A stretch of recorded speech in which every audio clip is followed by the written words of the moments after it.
Assalamualaikum warahmatullahi wabarakatuh. Apa kabar adinda semuanya? Mudah-mudahan kita semua dalam keadaan sehat walafiat meskipun sekarang masih berada dalam tenggat pandemi COVID-19 dan kita harus belajar dari rumah masing-masing secara daring. Nah, saya harapkan setiap kegiatan kita, proses belajar terus berlanjut meskipun dalam masa tenggat seperti ini. Nah, video ini sengaja saya buat sebagai respon atas diskusi kita selama ini, terutama ketika terjadi diskusi di grup WA dan sebagian lainnya. Saya menyadari bahwa belajar secara tatap muka dan juga belajar secara daring lebih efektif belajar secara tatap muka langsung. Apalagi kita ini adalah kali pertama kita mengadakan kuliah secara daring, tentu masih banyak kekurangan di sana sini. Oleh karena itu melalui video ini sengaja untuk jawaban nomor 4 saya ingin jelaskan sedikit supaya Anda paham konteksnya dan bisa Anda berikan komentar dan jawaban ujian langsung di kolom komentar YouTube. Kenapa jawaban ini saya berikan dalam mata kuliah studi hukum Islam? Karena saya lihat sampai saat ini, bahkan pada 5 tahun belakangan, isu ini masih aktual dan update. Karena itu kita perlu melihat bagaimana respon masyarakat dan bagaimana pendapat ulama. Karena itu saya juga minta pendapat Anda. Ya, beberapa periode umat Islam, masyarakat Indonesia pada saat ini telah memutuskan sebuah sistem demokrasi, memutuskan menggunakan sistem demokrasi sebagai sistem yang digunakan untuk mengatur kehidupan berbangsa antara satu umat dengan umat yang lainnya dalam kehidupan kita sehari-hari. Namun bagi sebagian pihak masih beranggapan bahwa sistem Islam adalah sistem yang paling direkomendasikan, sistem yang paling legitimate untuk diterapkan pada masa saat ini. Karena mereka beranggapan bahwa sistem demokrasi yang digunakan pemerintah Indonesia pada saat ini memiliki banyak kekurangan. Di sana sini terdapat banyak kekurangan. Oleh karena itu mereka berargumen bahwa sistem yang legitimate yang harus digunakan masyarakat Islam Indonesia adalah sistem yang berdasarkan kepada syariat Islam, dan itu yang digunakan oleh para sahabat, tabi'in dan tabi'in, yaitu khilafah Islamiyah. Di Indonesia pada beberapa tahun lalu masih eksis namanya kelompok Hizbut Tahrir Indonesia. Namun pada saat ini kelompok setelah ditetapkan oleh pemerintah, dilarang oleh pemerintah, kelompok ini kemudian dibubarkan. Nah, bagaimana pendapat Anda? Apakah Anda setuju dengan pemerintah? Ataukah Anda setuju dengan kelompok beragama yang menyatakan bahwa sistem yang mesti digunakan pada saat ini adalah sistem yang berdasarkan pada syariat Islam yang berbentuk khilafah Islamiyah? Karena pada masa sahabat ada nama khilafah pertama Abu Bakar As-Siddiq, Umar bin Khattab, Ali bin Abi Thalib, dan Utsman bin Affan. Nah, bagi kelompok kedua ini, kita harus kembali kepada masa lalu. Jadi, segala permasalahan yang ada timbul pada masa modern kontemporer ini mesti dikembalikan, dirujuk kepada masa lalu. Berdasarkan hal itu, bagaimana pendapat Anda tentang hal ini? Demikian, Assalamualaikum warahmatullahi wabarakatuh.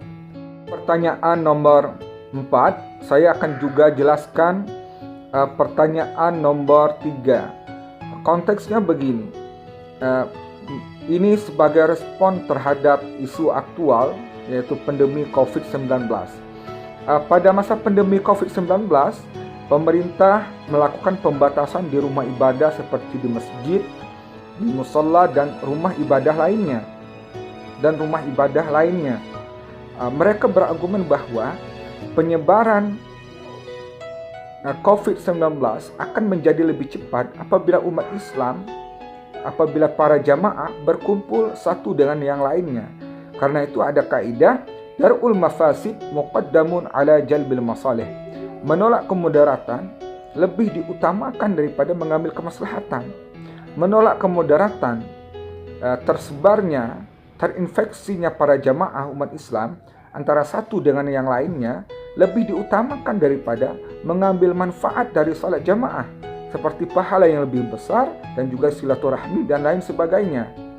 Oke, karena itu darul mafasid muqaddamun ala jalbil masalih menjadi argumen bagi kelompok atau pemerintah yang melakukan pembatasan dalam rumah ibadah. Karena itu kita lihat dalam sejumlah himbauan para ulama muncul keputusan bagaimana tata cara untuk salat tarawih, bagaimana keputusan tentang salat witir, keputusan tentang i'tikaf, keputusan tentang salat Idul Fitri dan lain sebagainya. Hal itu dalam konteks darul mafasid muqaddamun ala jalbil masalih.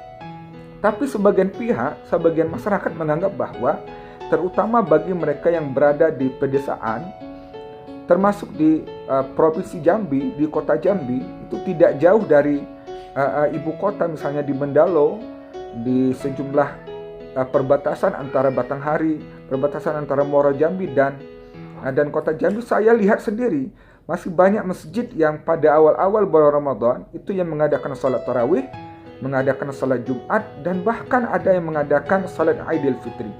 Argumen mereka bahwa di tempat sini, di tempat mereka itu COVID-19 tidak terlalu banyak kasus positif, tidak terdapat banyak kasus positif corona.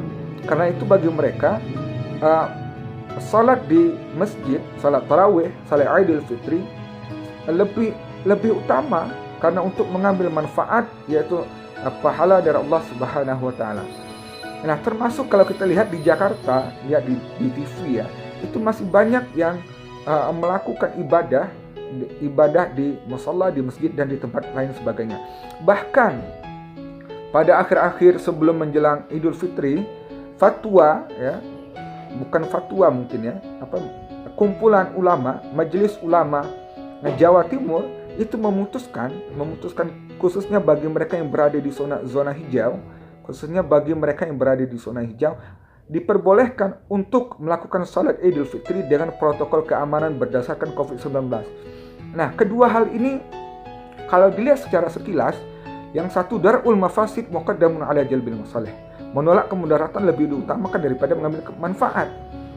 Meskipun di zona hijau terdapat 1, 2, 3 atau 10 orang yang masih dalam COVID, tetapi menolak kemudaratan hal itu lebih diutamakan.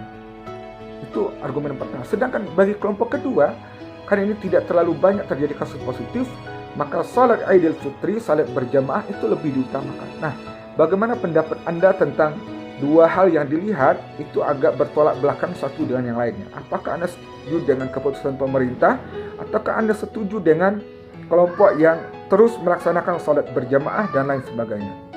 Demikian, saya harap ini bisa Anda jawab dalam ujian akhir semester ini. Demikian, Assalamualaikum warahmatullahi wabarakatuh.